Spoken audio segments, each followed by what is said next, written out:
और एक दो बार नहीं गया। एवमादिश तीर्थेषु भ्रममाण इतस्ततः, मैं बार बार इधर उधर जा रहा था, परंतु कहीं मुझे सत्संग नहीं मिला।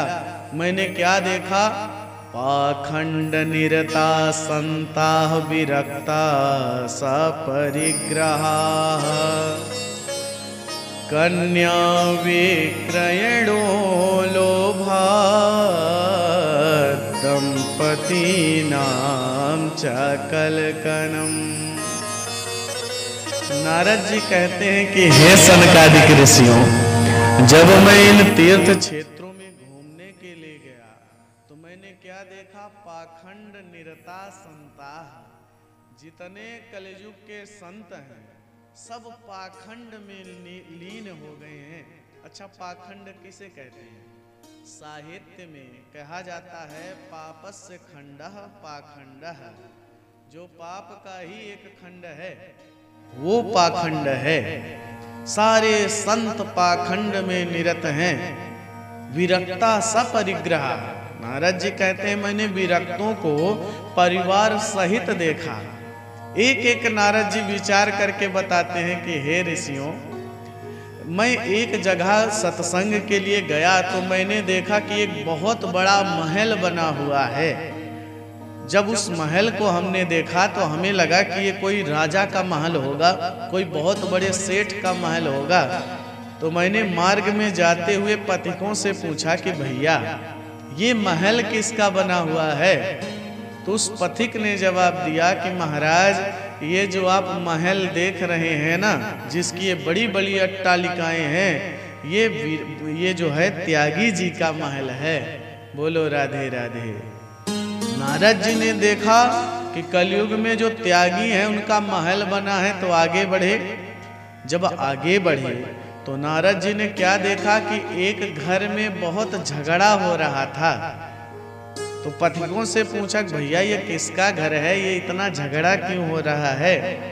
तो पथिकों ने बताया कि महाराज ये मौनी बाबा का आश्रम है, मौनी बाबा के घर में हल्ला हो रहा है।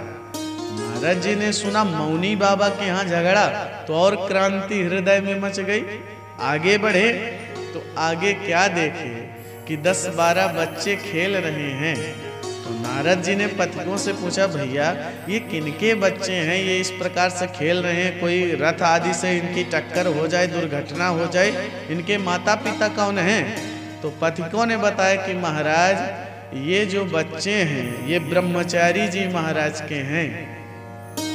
जब नारद जी ने ऐसा सुना तो सोचे हे भगवान, कलयुग में ये संतों की दुर्दशा। अरे तपसी धनवंत दरिद्र गृही, कल कौतुक तात न जात कहे।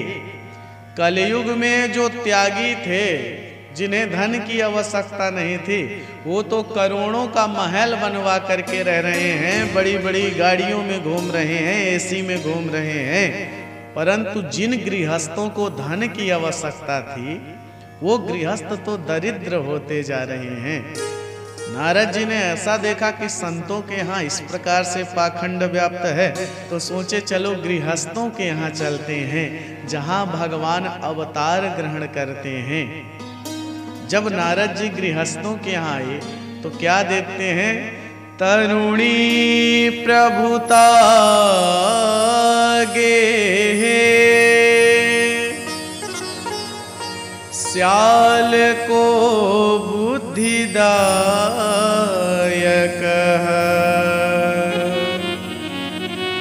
कन्या विक्रयणो लोभात, दंपती नाम च कलकनम। जब नारद जी गृहस्थों के यहाँ आए तो नारद जी ने क्या देखा? तरुणी प्रभुता गे हे, बहू सास ससुर की सेवा तब तक कर रही है जब तक सास ससुर ने जमीन जायदाद उसके पति और उसके नाम नहीं किया है। और जैसे ही घर की तिजोरी की चाबी बहू को मिली, वैसे ही सास ससुर को घर से अलग कर दिए। तीर्थ में भेज दिए कि हे सास ससुर जी, आप तो जाओ तीर्थों में वास करो, अब घर में आपका काम नहीं। और जो मोह पूर्वक सास ससुर घर में रुके भी तो उनकी खटिया बाहर में डाल दी गई कि आप यहाँ बाहर में रहिए, अब अंदर में आपका प्रवेश नहीं होगा। और उन माता पिता से घर में कोई कार्यक्रम हो, उत्सव हो, महोत्सव हो तो वार्ताम पृच्छति कोपि न गेहे।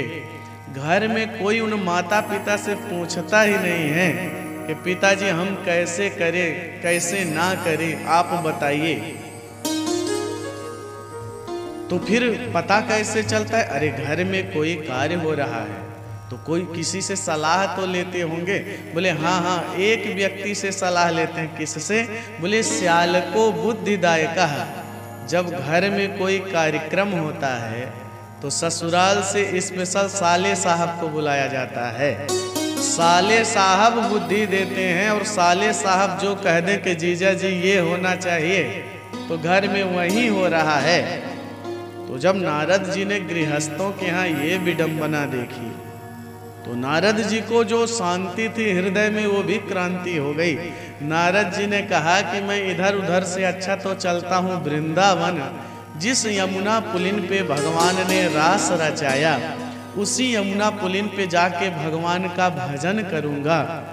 नारद जी कहते हैं हे सनकादिक ऋषियों, मैं समस्त धामों को छोड़ के वृंदावन आया और वृंदावन में जब मैं यमुना के तट पे आया तो मैंने क्या देखा कि वृंदावन में यमुना के तट पर एक तरुणी युवती थी और उसकी गोद में 2 वृद्ध पुरुष बेहोश पड़े हुए थे और कुछ तरुणी युवतियां उसको हवा झेला रही थीं, बार बार हवा करके सांत्वना दे रही थीं कि हे देवी तुम चिंता मत करो, तुम्हारे दुख को भगवान एक न एक दिन दूर जरूर करेंगे।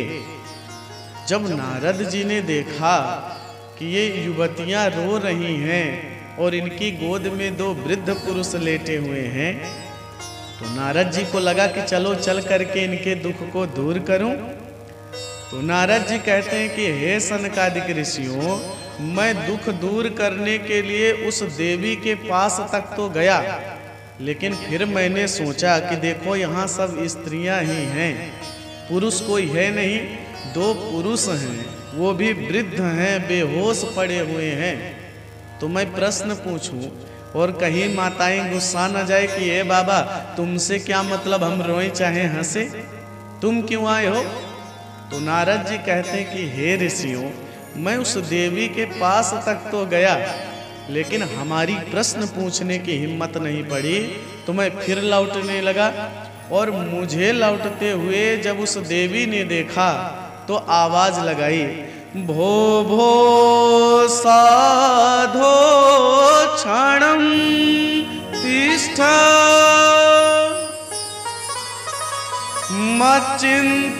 मच्चिंतामपि नाशय दर्शनं तव लोकस्य सर्वथा गहरं परम।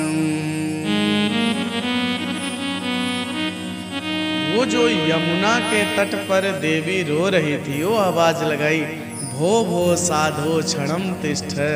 हे नारद जी, एक क्षण आप रुक जाइए, मत चिंतामपि नाशय, मेरी भी चिंता को हे नारद जी आप दूर कर दीजिए। अरे आप जैसे संतों का जो एक बार दर्शन कर लेता है, दर्शन मात्र से व्यक्ति के जन्म जन्मांतर युग युगांतर के पाप ध्वस्त हो जाते हैं। हे नारद जी, आपने ध्रुव जी को शिष्य बनाया और 5 वर्ष की अवस्था में 5 ही महीने के तप से भगवत प्राप्ति करा दी। आपने कयाधु नंदन प्रहलाद को मंत्र दिया तो हिरण्यकश्यप के पुत्र होते हुए भी पत्थर से प्रहलाद जी ने नरसिंह भगवान को प्रकट किया।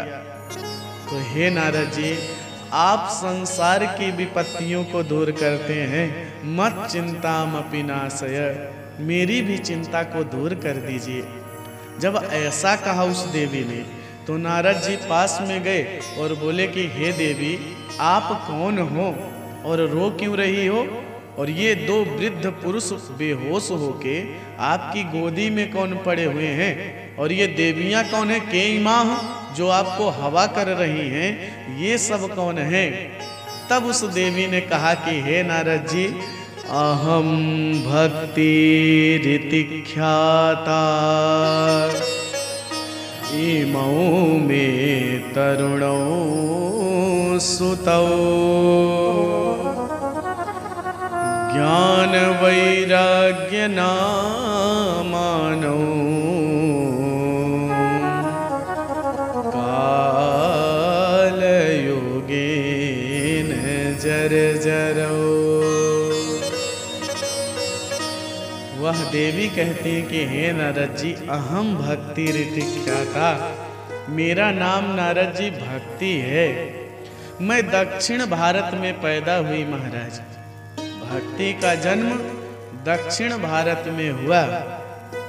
भक्ति महारानी कहती है मैं दक्षिण भारत में पैदा हुई नारद जी, और मैं महाराष्ट्र में बड़ी हुई। महाराष्ट्र आदि में मेरा बड़ा सम्मान हुआ, परंतु गुर्जरे जीर्णतांगतः, जब मैं गुजरात गई तो वहां मेरा सम्मान नहीं था, मैं वृद्ध हो गई।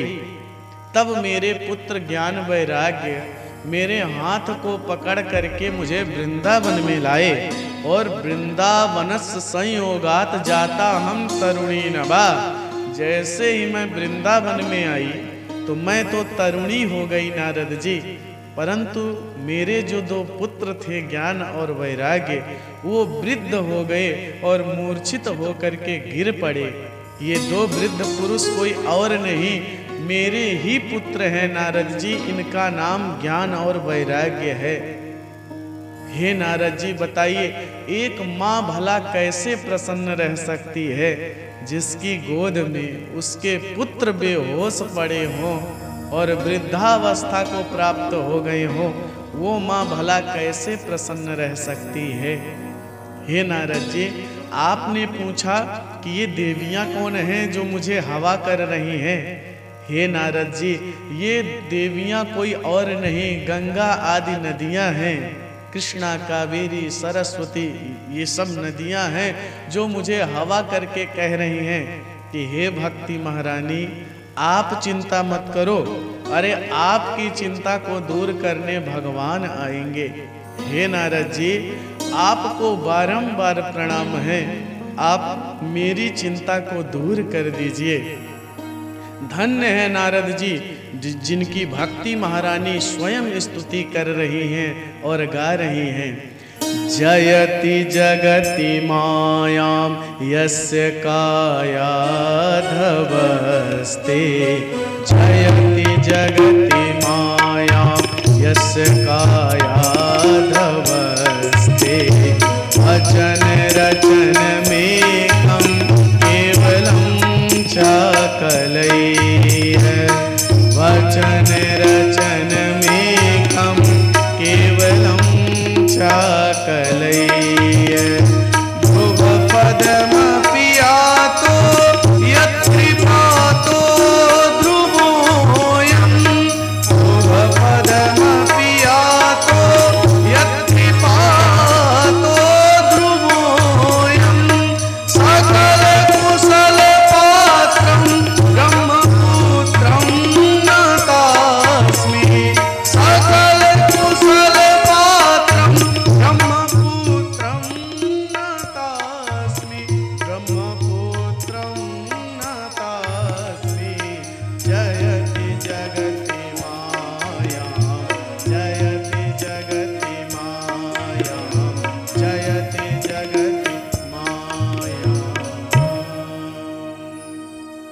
भक्ति महारानी स्तुति करती हुई कहती है कि हे नारद जी, आपकी जय हो, जय हो, जय हो।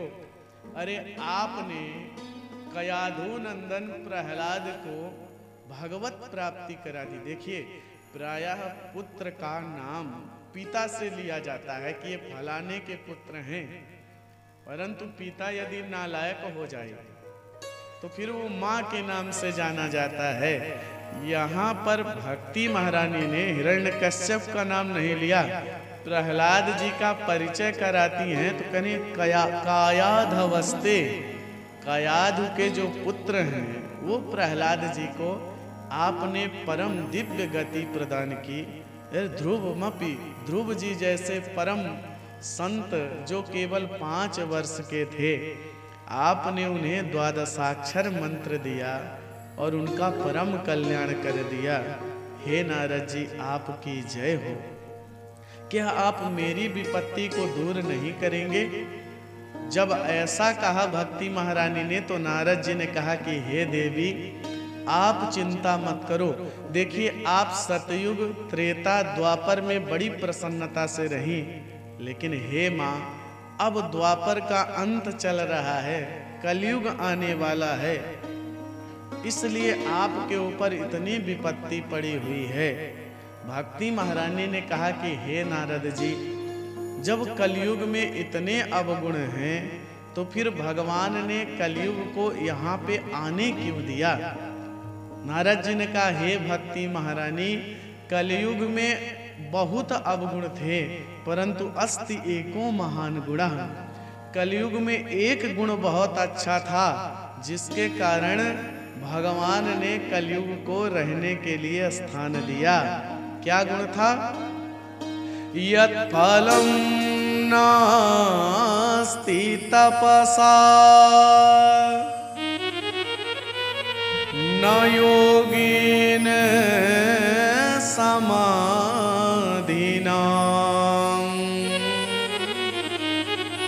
तत्फलं लभते सम्यक्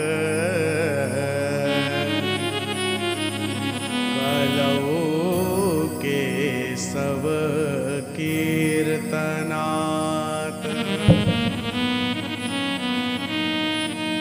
कलयुग में एक बहुत बड़ी विशेषता थी। क्या? कि यत् फलम नास्ति तपसा न योगेन समाधिनाम। जो बड़ी बड़ी तपस्या, योग और समाधि करने से सतयुग, त्रेता, द्वापर में पुण्य प्राप्त होते थे, वो पुण्य कलयुग में केवल भगवान के नाम लेने मात्र से प्राप्त हो जाएंगे। इसी गुण को देख करके भगवान रीझ गए और कलयुग को रहने के लिए स्थान दिया। कलयुग केवल हरि गुण गाहा, कलयुग केवल हरि गुण गाहा, कलयुग केवल हरि गुण गाहा, कलयुग केवल हरि गुण गाहा। गावहि नर पावहि भवथारा, गावहि नर पावहि थाहा, गावहि नर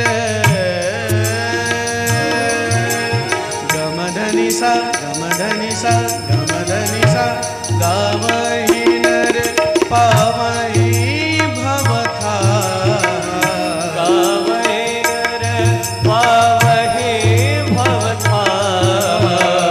कलयुग केवल हरि गुण गाहा, कलयुग केवल हरि गुण गाहा, कलयुग केवल, कलयुग केवल, कलयुग केवल हरि गुण गाहा। कलयुग का ये चमत्कार था कि कलयुग में जो भगवान का केवल नाम ले लेता है, उसे बड़े बड़े यज्ञ करने का पुण्य प्राप्त होता है। ये कलयुग का चमत्कार है। परंतु जैसे भूमि पड़त बा ढाबर पानी, जिम जीवहि माया लिपटानी, इतना सहज साधन होते हुए भी भगवान की माया ऐसे व्यक्ति को घेरे हुई है कि भगवान का नाम लेना भी बड़ा दुर्लभ हो गया है। देखिए रामचरितमानस में लिखा हुआ है कलयुग केवल हरि गुण गाहा, गावहि नर पावहि भव थाहा। कुछ लोग कहते हैं कि देखो रामचरितमानस में तुलसी बाबा ने लिखा है कलयुग केवल नाम आधारा, सुमिरि सुमिरि नर उतरहि पारा। मुझे तो आश्चर्य तब हुआ जब एक सज्जन हमारे पास व्हाट्सएप पे मैसेज किए और कहे कि महाराज जी देखिए तुलसीदास जी ने पहले ही लिख दिया था कि कलयुग में आधार कार्ड लगेगा, कलयुग केवल नाम आधारा। तुलसीदास जी ने पहले ही लिख दिया था। लेकिन मैं निवेदन करूं सज्जनों कि ये जो चौपाई है कलयुग केवल नाम आधारा, सुमिरि सुमिरि नर उतरहि पारा, ये रामचरितमानस की चौपाई है ही नहीं। बोलो राधे राधे। और प्रायः बड़े बड़े वक्ता भी इसे तुलसीदास जी की चौपाई कह के व्यासपीठ से गाते हैं। हालांकि चौपाई बहुत सुंदर है, चौपाई का बिल्कुल विरोध नहीं है, लेकिन हमें ये सतत भान होना चाहिए कि तुलसीदास जी ने क्या लिखा है क्या नहीं लिखा है। ये चौपाई रामचरितमानस में आपको कहीं नहीं मिलेगी। हालांकि जिन्होंने भी इसकी रचना की बहुत सुंदर चौपाई है। तुलसीदास जी ने जो लिखा है कि कलयुग केवल हरि गुण गाहा, ये शुद्ध चौपाई है। परंतु कलयुग केवल नाम आधारा, ये रामचरितमानस की चौपाई नहीं है। नारद जी कहते हैं कि हे भक्ति महारानी, अब कलयुग आ गया है, इसलिए आप इतनी दुखी हैं। अरे आप चिंता मत करो। अरे जिन प्रभु ने अवतार ग्रहण करके आपकी हर जगह स्थापना की, वो परमात्मा श्री कृष्ण को पिनोगतः, वो भगवान कहीं चले नहीं गए हैं। इसलिए हे भक्ति महारानी, श्री कृष्ण चरणम भोजम स्मर दुखम गमिष्यति। भगवान के श्री चरणों का ध्यान करो भक्ति महारानी, आपका भी दुख दूर हो जाएगा। और ऐसा कह करके नारद जी ज्ञान और वैराग्य को स्वस्थ करने लगे। तो वेद वेदांत घोषस्य गीता पाठैर मुहुर्मुहुः। नारद जी बार बार वेद का पाठ करने लगे, श्रीमद् भगवत गीता का पाठ करने लगे, शास्त्रों को सुनाया, पुराणों को सुनाया। परंतु जब वेद गीता आदि का पाठ करते तो ज्ञान वैराग्य थोड़ा सा तो सिर हिलाते, हाथ हिलाते, और जैसे ही पाठ विश्राम होता तो फिर ज्ञान वैराग्य बेहोश होके गिर पड़ते। नारद जी सोचने लगे कि मैंने गीता सुनाया, वेद सुनाया, गीता और वेद से जिसका कल्याण नहीं हुआ, अब उसे मैं क्या सुनाऊं। उसी समय आकाशवाणी हुई, व्योमवाणी तदैन्वाम्भोन्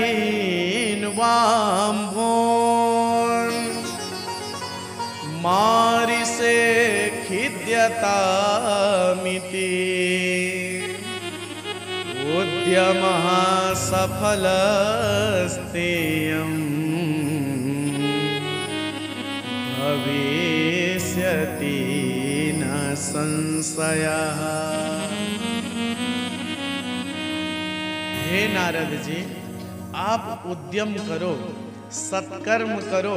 सत्कर्म करोगे तो ये ज्ञान वैराग्य मूर्छित अवस्था में जो है वो स्वस्थ हो जाएंगे। और वो सत्कर्म कौन बताएगा? कोई संत बताएगा। इतना कह करके आकाशवाणी तो शांत हो गई। नारद जी मन में विचार करने लगे कि हे भगवान, आकाशवाणी ने कहा कि सत्कर्म करो, तो जो मैंने वेद सुनाया, गीता सुनाया, क्या ये पाप कर्म है? अरे गीता पाठ, वेद पाठ भी तो सत्कर्म ही हैं। परंतु जब गीता पाठ, वेद आदि के पाठ से ज्ञान वैराग्य स्वस्थ नहीं हुए, तो अब कौन सा सत्कर्म है जिसे आकाशवाणी ने कहा? अरे आकाशवाणी ने किसी संत का भी नाम नहीं बताया कि फलाने संत के पास जाओ तो आपको बताएंगे। सत्कर्म संत बताएंगे। तो नारद जी हाथ में वीणा लेकर के, जो परम ज्ञानी बने हुए संत थे, सबके आश्रम में जाते। अब जब उन संतों को पता चला कि परम संत नारद जी आ रहे कुछ पूछने के लिए, तो कुछ तो तीर्थ में निकल गए, कुछ आश्रम में बाहर से ताला मरवा दिया कि कोई अंदर ना पाए, और जो किसी कारणवश आश्रम में रहे भी उन्होंने मौन धारण कर लिया। शिष्यों को बता दिया कि यदि नारद जी आए और कुछ पूछें तो कह देना हमारे महाराज जी तो इस समय मौन व्रत में हैं, वो 1 महीने तक बोलेंगे नहीं, इसलिए 1 महीने बाद आप आइएगा तो आपके प्रश्न का उत्तर देंगे। अरे भाई, कोई साधारण व्यक्ति पूछ ले कि हमारे सिर में दर्द हो रहा है, तो कोई भी बता दे डिस्प्रिन खा लो, पेन किलर खा लो, सिर दर्द ठीक हो जाएगा। परंतु कोई अमेरिका का डॉक्टर आए और पूछ ले कि भैया मेरे सिर में दर्द हो रहा है, मैं क्या खाऊं, तो साधारण डॉक्टर की क्या हिम्मत पड़े जो ये बताए कि आप क्या खाओ। वो तो हाथ ही जोड़ लेगा कि महाराज आप अमेरिका में इलाज करते हैं, डॉक्टर हैं, और मैं आपको क्या बताऊंगा। तो नारद जी अपने आप में कोई ऐसे वैसे कमजोर संत नहीं हैं, ब्रह्मा जी के पुत्र हैं नारद जी। तो नारद जी को कौन बता सकता है कि सत्कर्म क्या है। नारद जी बहुत खोजे परंतु कहीं कोई उत्तर नहीं मिला। तो नारद जी ने मन में विचार किया कि चलो बद्रीनाथ धाम में चलता हूँ, और बद्रीनाथ में भगवान नर नारायण को तपस्या करके प्रसन्न करूंगा और उन्हीं से पूछूंगा कि जिस आकाशवाणी ने सत्कर्म को बताया था वो सत्कर्म क्या है।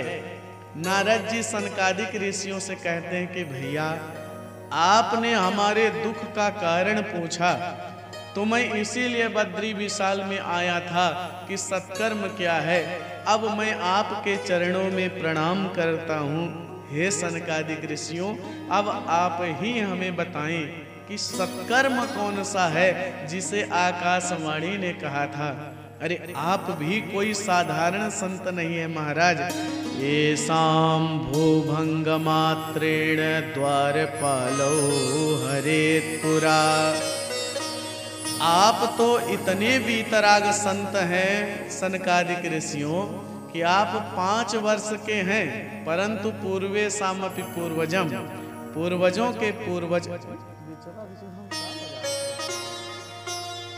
आप पूर्वजों के भी पूर्वज हो गए हैं सनकादिक ऋषि मुनि, परंतु आप 5 वर्ष के हैं। आपका तपबल इतना श्रेष्ठ है नारद जी कि जय विजय ने आपको रोका कि आप वैकुंठ में नहीं जा सकते, तो आपने तप बल से उन्हें 3 जन्म के लिए राक्षस बना दिया। तो आप कोई साधारण संत नहीं हो सकते महाराज। जो भगवान के द्वारपाल को भी 3 जन्म के लिए राक्षस बना दे, वो साधारण संत नहीं हो सकते। पहले जन्म में बने हिरण्याक्ष और हिरण्यकश्यप जय विजय, दूसरे जन्म में रावण कुंभकर्ण, और तीसरे द्वापर में बने शिशुपाल और दंतवक्त्र। तो हे नारद, हे सनकादिक ऋषियों, आप ही हमें बताएं कि वो सत्कर्म क्या है जिसे आकाशवाणी ने कहा था। सनकादिक ऋषि तो ताली बजा बजा के जोर जोर से हंसने लगे। बोले हे नारद जी, इतनी छोटी सी बात और आप इतना चिंता करते हुए इधर से उधर विचरण कर रहे हैं इतना दीनहीन की भांति। जब ऐसा नारद जी ने सुना तो नारद जी का तो सारा शोक खत्म हो गया कि अरे इतनी छोटी सी बात थी और मैं चिंता कर रहा था। देखिए, डॉक्टर का अपना इलाज करने का तरीका होता है। कभी कभी बहुत गंभीर बीमारी हो तब भी डॉक्टर इतना हंस करके बात करते हैं, भैया ये इतनी छोटी सी बीमारी और आप इतना चिंतातुर हैं। और बताओ, मरीज को अगर ये कह दे डॉक्टर की इतनी छोटी सी बीमारी, परेशान ना होइए ठीक हो जाएंगे, कितना आत्मबल मरीज का बढ़ जाएगा। परंतु कुछ डॉक्टर ऐसे भी होते हैं कि जुखाम भी हो जाए और चले जाइए तो आपको इतना डरा देंगे, भैया फेफड़ा में इन्फेक्शन हो गया है, कोरोना पकड़ा हुआ है, इतना रुपया लगेंगे, इलाज करा लो, नहीं बचोगे नहीं। पता चले व्यक्ति रोग से बाद में मरे, पहले तो इलाज का खर्चे सुन के मर जाए। तो सनकादिक ऋषियों ने सोचा कि नारद जी इस समय दुखी हैं, तो सबसे पहले इन्हें आत्मबल तो प्रदान किया जाए। तो सनकादिक ऋषियों ने कहा, नारद जी इतनी छोटी सी बात और आप इतना चिंतातुर हो करके बद्री विशाल में घूम रहे हैं। अरे माम चिंताम कुरु देवर्षि, बिल्कुल चिंता मत करिए। तो नारद जी ने कहा कि हे सनकादिक ऋषियों, तब वो सत्कर्म है क्या? सनकादिक ऋषि हाथ उठा करके बोले कि हे नारद जी, वो सत्कर्म कोई और नहीं है, श्रीमद् भागवती वार्ता सतुगीत सुकादिभिः। वो सत्कर्म कोई और नहीं है, सुखदेव जैसे परम हंसों के द्वारा गाया गया श्रीमद् भागवत महापुराण है।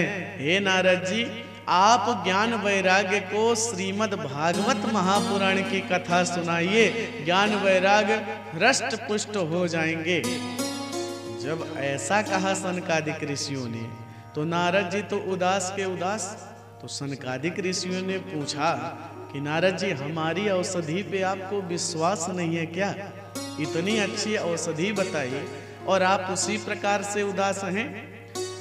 नारद जी ने कहा कि हे सनकादिक ऋषियों, जिस श्रीमद् भागवत महापुराण की आप बात कर रहे हो, उस भागवत महापुराण को मैंने भी अपने पिता ब्रह्मा जी से सुना है और मैं जानता हूँ कि श्रीमद् भागवत महापुराण कोई और नहीं, वेदों से ही निकला हुआ ग्रंथ है।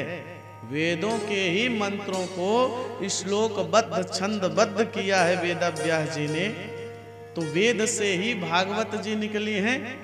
तो जिन वेद को सुनाने से ज्ञान वैराग्य स्वस्थ नहीं हुए, तो ये भागवत सुनाने से भला क्या वो स्वस्थ हो जाएंगे?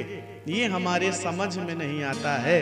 तब तो सनकादिक ऋषि और जोर जोर से हंसने लगे, बोले हे नारद जी, आपको हो क्या गया है, ऐसे उटपटांग बातें कर रहे हैं। और यहाँ पे दृष्टांत दिया कि हे नारद जी, आम का फल कितना मीठा होता है। आप सबने खाया होगा गर्मी में आम का फल, तो आम का फल बहुत मीठा होता है।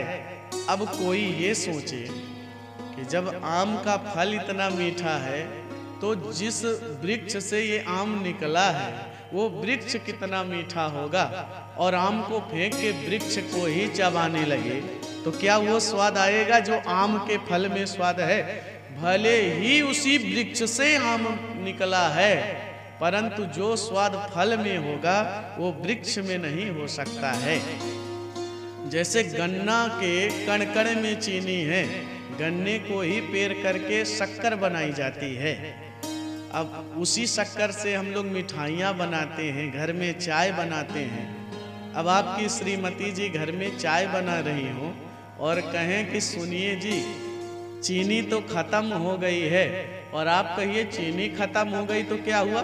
चीनी के बाप को डाल दो, गन्ने को ही काट करके चाय में डाल दो। अरे गन्ने से ही तो चीनी निकली है, तो बताएं क्या वो स्वाद आएगा जो चीनी से चाय में स्वाद आता है?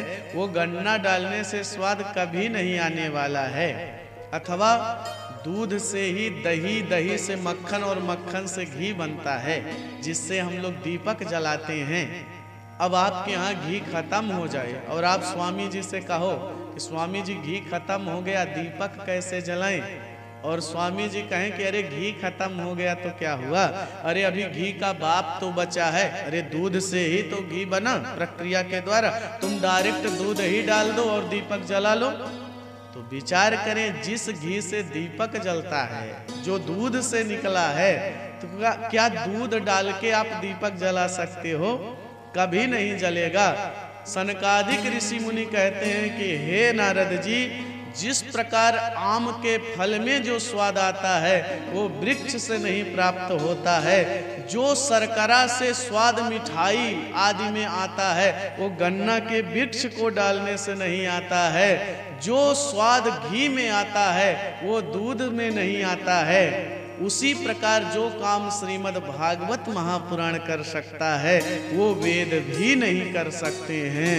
बोल भागवत भगवान की जय हो। प्रसन्न हो गए नारद जी, बोले हे सनकादिक ऋषियों, तब तो आप लोग ही हमको भागवत कथा सुना दीजिए। तो सनकादिक ऋषि ने कहा ठीक है नारद जी, हम आपको सुनाएंगे, परंतु कहाँ सुनाएंगे? बोले गंगा द्वार समीपे तो तटमानंद नामकम। हे नारद जी, आप गंगा द्वार चलिए। गंगा द्वार माने हरिद्वार। हरिद्वार में चलिए और वहाँ पे हम आपको आनंद नामक घाट पर भागवत कथा सुनाएंगे। अच्छा विचार करिए, अगर कथा ही सुनाना था सनकादिक ऋषियों को तो बद्रीनाथ में ही सुना देते। ये प्रसंग तो बद्री विशाल में ही चल रहा है, तो फिर हरिद्वार क्यों कथा सुनने आए? और विचार करें, हरिद्वार का नाम भी नहीं लिया, गंगा द्वार समीपे तो गंगा द्वार कहा, हरिद्वार नहीं कहा। अच्छा गंगा द्वार क्यों कहा? विचार करें। देखिए हम लोग नारायण के भक्त हैं तो उसको हरिद्वार कहते हैं कि वो भगवान हरि का द्वार है, परंतु जो शिव जी के भक्त हैं वो स्मार्त हरिद्वार नहीं, उसको हरद्वार कहते हैं। तो सनकादिक ऋषियों ने सोचा कि अगर हम हरिद्वार कह दिए तो शिव जी के भक्त नाराज हो जाएंगे कि देखो देखो हमारे भोले बाबा का हरद्वार है और ये हरिद्वार कह रहे हैं, तो नारायण के भक्त जाएं कथा सुनने, हम क्यों जाएंगे? और सनकादिक ऋषियों ने सोचा यदि हरद्वार कह दें तो भगवान नारायण के भक्त उदास हो जाएंगे कि देखो हरिद्वार को हरद्वार कह रहे हैं, तो हम क्यों सुनने जाएं, हर के भक्त जाएं सुनने। तो नारद जी ने सोचा कि दोनों भक्त नारायण और शिव जी के भक्त सब कथा सुनने आए, इसलिए गंगा द्वार कहा, क्योंकि गंगा का संबंध भगवान नारायण से भी है और भगवान शिव से भी है। जहाँ गंगा मैया भगवान नारायण के चरणों से निकलती है, वही गंगा मैया शिव जी के जटाओं से भी निकलती हैं, इसलिए कहा गंगा द्वार समीपे तो तटमानंद नामकम। गंगा द्वार चलो नारद जी। और नारद जी को लेके सनकादिक ऋषि मुनि हरिद्वार आए। अच्छा हरिद्वार एक आने का ये भी कारण था कि इतना आज सुविधा होने के बाद भी बद्रीनाथ में बड़ा खतरा है। अगर आप चूक गए तो आप ऊपर से नीचे आएंगे, बचेंगे नहीं। तो सनकादिक ऋषियों को लगा कि हरिद्वार में अगर कथा सुनाई तो हरिद्वार में जब श्रोता ही नहीं आएंगे, इतना ऊंचाई पे जो दो चार संत हैं भी तो परम ध्यान मग्न है, ध्यानावस्थित तद्गतेन मनसा, वो ब्रह्म में लीन है, तो उन्हें कथा सुनने की जरूरत क्या है? और सांसारिक मनुष्य कथा सुनने इतना ऊपर आएंगे ही नहीं। तो सनकादिक ऋषियों ने सोचा कि चलो कथा मध्य में की जाए। जब मध्य में कथा होगी तो सांसारिक व्यक्ति थोड़ा ऊंचाई पे आएगा, थोड़ा तीर्थ में आएगा, और जो ऊपर के हैं वो थोड़ा नीचे आएंगे। और कथा तो मध्य स्थिति में ही होती है, जहाँ हर तरह के लोग आकर के कथा सुन सके। हरिद्वार में आए नारद जी को लेके सनकादिक ऋषि मुनि, और जब पता चला भृगु आदि ऋषियों को, तो सब अपने शिष्यों को ले करके आ गए हरिद्वार में कि सनकादिक ऋषि मुनि कथा सुना रहे हैं, तो हम सब कथा सुनेंगे। और च्यवन वशिष्ठ आदि सब ऋषि मुनि हरिद्वार में आए। नारद जी ने भक्ति माता के पुत्र ज्ञान वैराग्य के लिए कथा की स्थापना कराई और आसन दिया, और आसन दे करके कथा का शुभारंभ हुआ। और जैसे ही कथा प्रारंभ हुई, कीर्तन प्रारंभ हुआ, उसी समय सबके मध्य में क्या होता है? भक्ति सुतौ तौ तरुणौ गृहीत्वा प्रेमैक रूपा सहसा विरासी। श्री कृष्ण गोविंद हरे मुरारे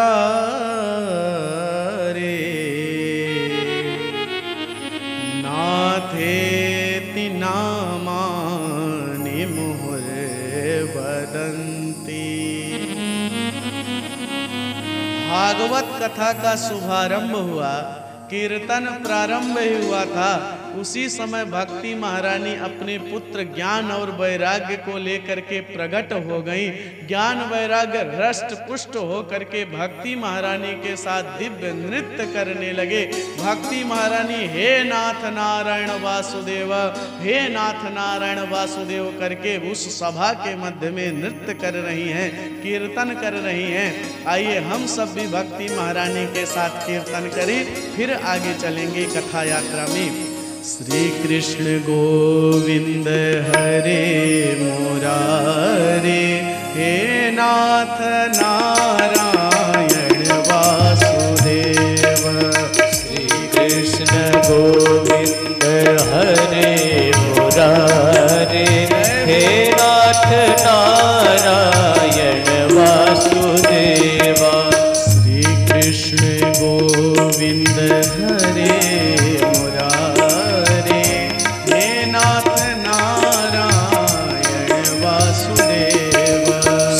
कृष्ण गोविंद हरे मुरारे, हे नाथ नारायण